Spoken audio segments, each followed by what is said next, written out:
What's up, everyone? Welcome back to the channel. As you can tell from the title and the thumbnail, we're going to be taking a look at the Week 4 Thursday night football game between the Dolphins and Bengals. Now, diving into the against the spread stats for these two teams takes us all the way back to 2020. Both of the starting quarterbacks for these two teams were drafted in 2020. They may not have played right away, but I thought it'd be a good measuring stick to kind of take a look back at the last two seasons and some change. But both teams are above 500 when it comes to covering the spread since 2020. One in particular stat that I thought was interesting was the Dolphins are 21, 15, and 1 after a win, which is the best in the NFL since that time. So it's a bit interesting to look at. I mean, neither team is inferior to the other. I wouldn't say one stands out. I'd say the Bengals have underwhelmed so far this season, so it'll be interesting to take a look at how they perform on a primetime game this week. But I mean, since the two teams have extremely similar against the spread records in that time span, there's nothing really that's making me lean either way. Um, Now the Dolphins are 3-0. They've played some pretty good teams. We'll get into that in a second.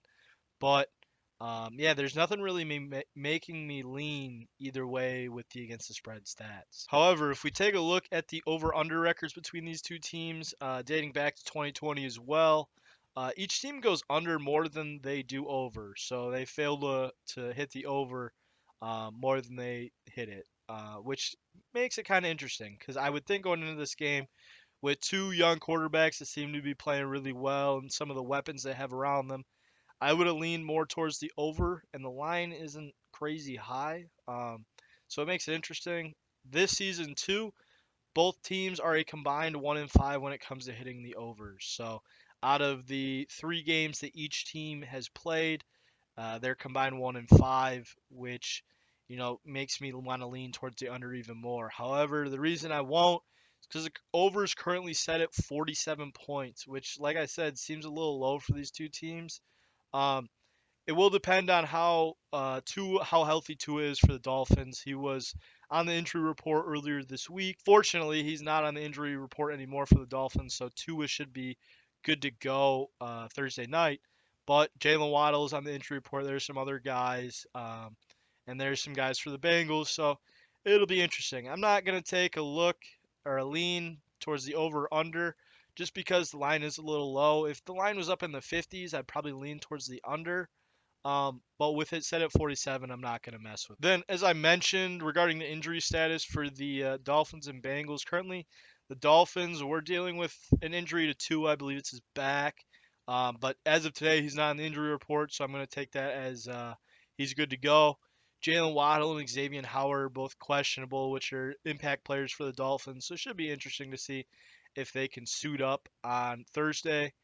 Then for the Bengals, I mean, the main injury for the Bengals is Lyle Collins, their tackle, who's also currently listed as questionable. If he can play, they should be able to protect Burrow a little bit better, which should help their offense thrive a bit more.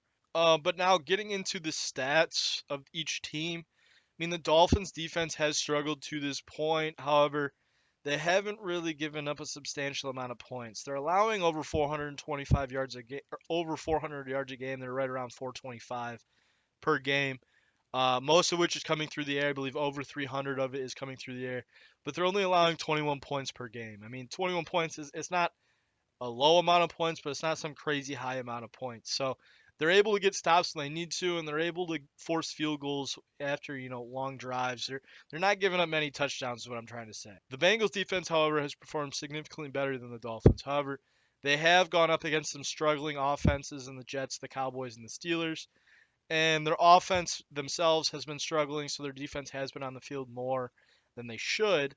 But I mean, the Jets are using backup Joe Flacco. I mean, Joe Flacco's no slouch at quarterback, but he's a little bit past his prime. They played the Cowboys without Dak, and the Steelers are kind of going through their own little quarterback situation with Trubisky and Pickett. So they exactly haven't played the caliber of talent that Miami's going to throw at them on Thursday.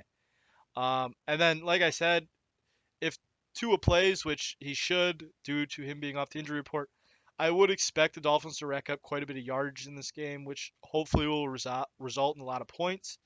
I think Tua is going to be able to have his way with the Cincinnati secondary, especially if both Waddle and Tyreek are playing. Tyreek seems is good to go as of right now. He hasn't been on the injury report, but Waddle is listed as questionable, so I have to keep an eye on that. But I mean, with that being said, assuming everyone's healthy and we won't know until, right around game time tomorrow, my pick for this game is going to be the Dolphins plus 4 points. And if Waddle plays, I might sprinkle a little bit on the money line. I do think the Dolphins are hot. They're going to ride some momentum. They are on the road, which is probably going to what keeps me away from the money line. But I think 4 points is just way too many. I think if Cincy does win, it maybe comes down to a game-winning field goal, some kind of situation like that. Or, the Dolphins maybe backdoor it and lose by 3. But I don't see this game being more than a 4-point difference if the Dolphins lose. So my pick for this game is going to be the Dolphins plus 4.